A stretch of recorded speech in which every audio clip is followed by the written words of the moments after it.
Hello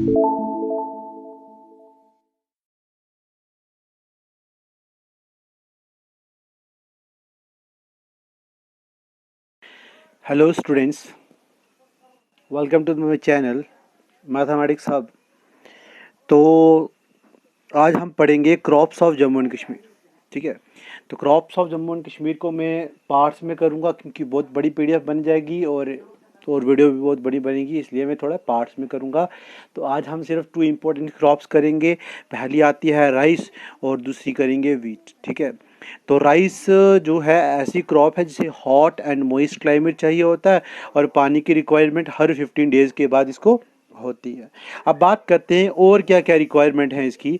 तो requirement में जब इसे लगाया जाता है तब फेयर अमाउंट ऑफ रेनफॉल चाहिए और मिडिल एज में मैक्सिमम अमाउंट ऑफ रेनफॉल चाहिए होता है और हार्वेस्टिंग टाइम पे कोई रेनफॉल नहीं चाहिए और टेम्परेचर ज़्यादा चाहिए होता है। अब बात करते हैं टेम्परेचर की।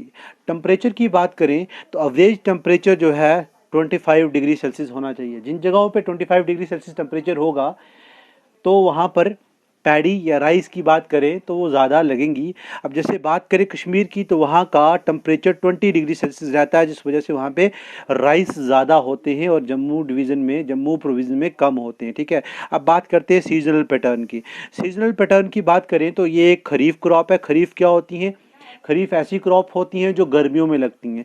अब गर्मियों की बात करें तो ये मई जुलाई में लगती है, मई जून में लगती हैं। ठीक है, कहाँ लगेंगी, कब से कब तक? मई से जून तक लगती हैं, मई से जून तक। और हार्वेस्ट होती हैं सितंबर अक्टूबर में होती हैं। ठीक है, आई थिंक ये भी आपको अच्छे से समझ आया होगा। कश्मीर की बात हमने की कि मई में लगती हैं कश्मीर में ज़्यादातर और जुलाई में जम्मू में।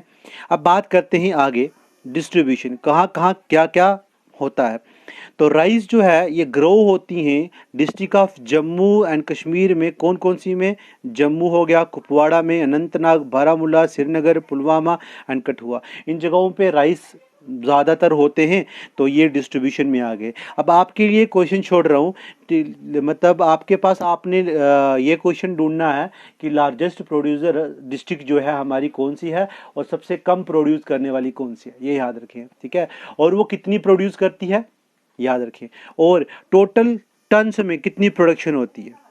ठीक है, कितनी प्रोडक्शन हमारी डिस्ट्रिक्ट करती है, उसका जीडीपी कितना है और उसका एक्सपोर्ट कितना है, ये आपका काम रहेगा। ठीक है, बाकी बेसिक मैं कराऊंगा।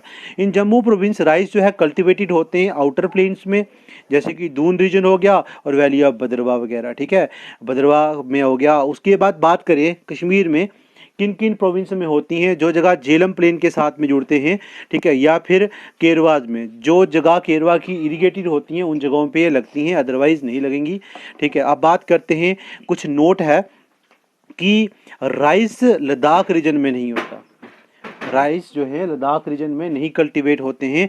राइस जो हैं जम्मू कश्मीर में लगते हैं और कश्मीर जो है जम्मू कश्मीर का राइस बाउल है। आप पूछोगे राइस बाउल क्या होता है? The largest rice producing state. ठीक है, क्या? लार्जेस्ट राइस प्रोड्यूसिंग स्टेट, जो डिस्ट्रिक्ट वगैरह। तो देखा जाए तो कश्मीर उसमें, जम्मू कश्मीर में से जो कश्मीर में सबसे ज़्यादा राइस आते हैं, इस वजह से राइस बाउल कहते हैं उसे। ठीक है, जो लार्जेस्ट प्रोड्यूसर होगा उसे राइस बाउल कहा जाता है। जम्मू में रणबीर सिंहपुरा, आर एस पुरा। ठीक है, जम्मू में रणबीर सिंहपुरा जो है best good quality of basmati rice वगैरह के लिए जाना जाता है, जो पूरे ऑल ओवर इंडिया में इसके ट्रांसपोर्ट होते हैं। ऑल ओवर इंडिया में ये बेस्ट बासमती राइस प्रोड्यूस करता है। अब हमारी सेकंड क्रॉप आ गई। सेकंड क्रॉप हमारी वीट है। वीट एक रैबी क्रॉप है और स्टेपल क्रॉप भी है। जैसे कि खरीफ गर्मियों में लगी तो रैबी कौन सी होंगी? जो सर्दियों में लगती हैं। तो इसको कूल एंड मॉइस्ट वेदर चाहिए होता है, कूल मॉइस्ट वेदर चाहिए होता है। 28% एरिया में टोटल जो कल्टीवेटेड लैंड है, मतलब जितनी जगह पे आप फसल लगाते हो, क्रॉप लगाते हो, उनमें से 28% में सिर्फ क्या लगती हैं? वीट लगती हैं। जम्मू प्लेन में वीट जो है इरिगेटेड होती है, मतलब जो जम्मू के प्लेन एरियाज़ हैं, जैसे कि मतलब जितने भी प्लेन एरिया मैदानी इलाके हैं वहाँ पर इनकी इरिगेशन की जाती है थ्रू कैनाल वगैरह, क्योंकि वहाँ पानी अवेलेबल होता है। मगर पहाड़ियों में पानी अवेलेबल नहीं होता, तो वहाँ पर वीट जो है रेनफॉल पे डिपेंड रहती है। ठीक है, याद रखें। उसके बाद क्या क्या रिक्वायरमेंट चाहिए होती है? लेस रेनफॉल चाहिए होती है, बहुत कम रेनफॉल चाहिए होती है लगाते वक्त।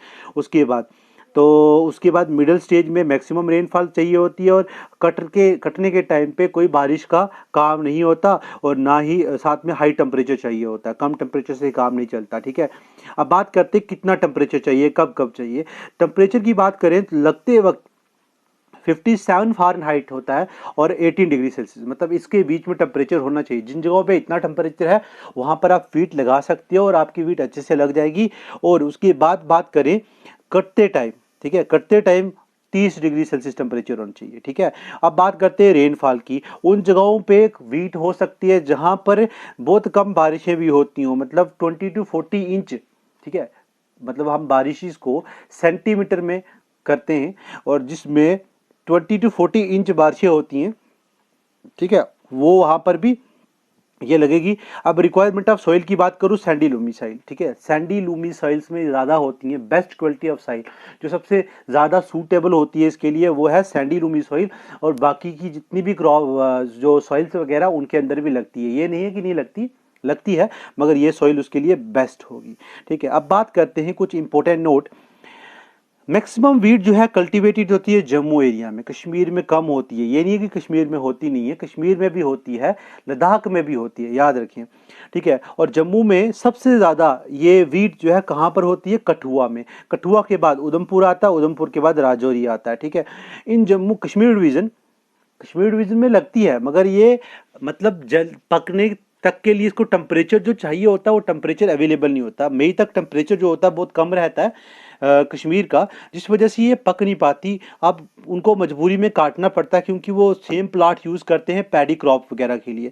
ठीक है, तो इसलिए वो मतलब ना पकी हुई वीट को कट करके एज अ ग्रीन फूड इस्तेमाल करते हैं, मतलब हरी हरी वो डाल देते हैं अपने लाइफ स्टॉक्स वगैरह को, उनकी खुराक के लिए इस्तेमाल करते हैं। ठीक है, अब वीट जो है लेह में भी लगती है और करगिल में भी लगती है। ठीक है, मगर ये वहाँ पर खरीफ क्रॉप है, जम्मू कश्मीर में ये रैबी क्रॉप है, मतलब सर्दियों में लगती है।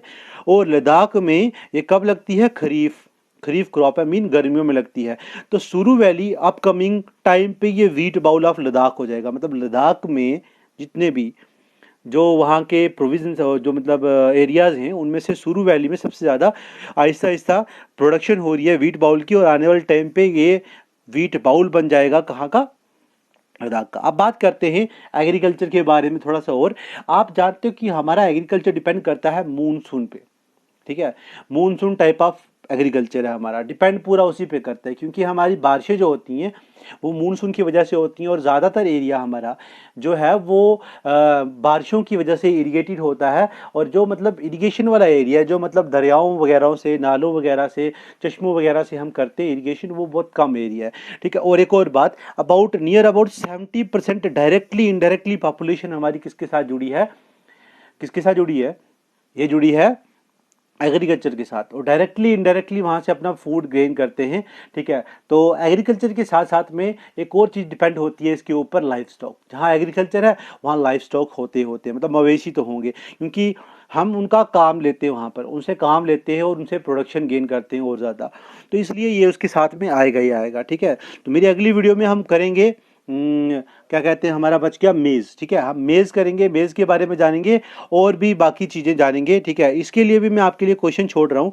आप क्वेश्चन के तौर पे देखा जाए तो आप इसमें क्वेश्चन ढूंढोगे कि लीस्ट प्रोड्यूसिंग और लार्जेस्ट प्रोड्यूसिंग जो था वीट का, वो कौन कौन से हैं, और टोटल प्रोडक्शन, ये याद रखें, total production of J&K in wheat. ठीक है, नेट से ढूंढ लें, आपको मिल जाएगा। ठीक है, दो ये हो गए, और तीसरा आपको ये देखना है कि लार्जेस्ट प्रोड्यूसिंग डिस्ट्रिक्ट कौन सी है। ठीक है, तो वो मैं बता भी चुका हूँ, फिर भी एक बार देख ले, क्योंकि कभी कभी डाटा जो होता है बुक्स वगैरह में चेंज हो चुका होता है, तो टाइम टू टाइम चेंज होता है, और फिर भी आप देख लें। तो thank you for watching this video, बने रहें साथ इसी तरह से, सब्सक्राइब करें, शेयर करें, बेल आइकन को दबाना मत भूलें और कमेंट करें। Thank you for watching this video.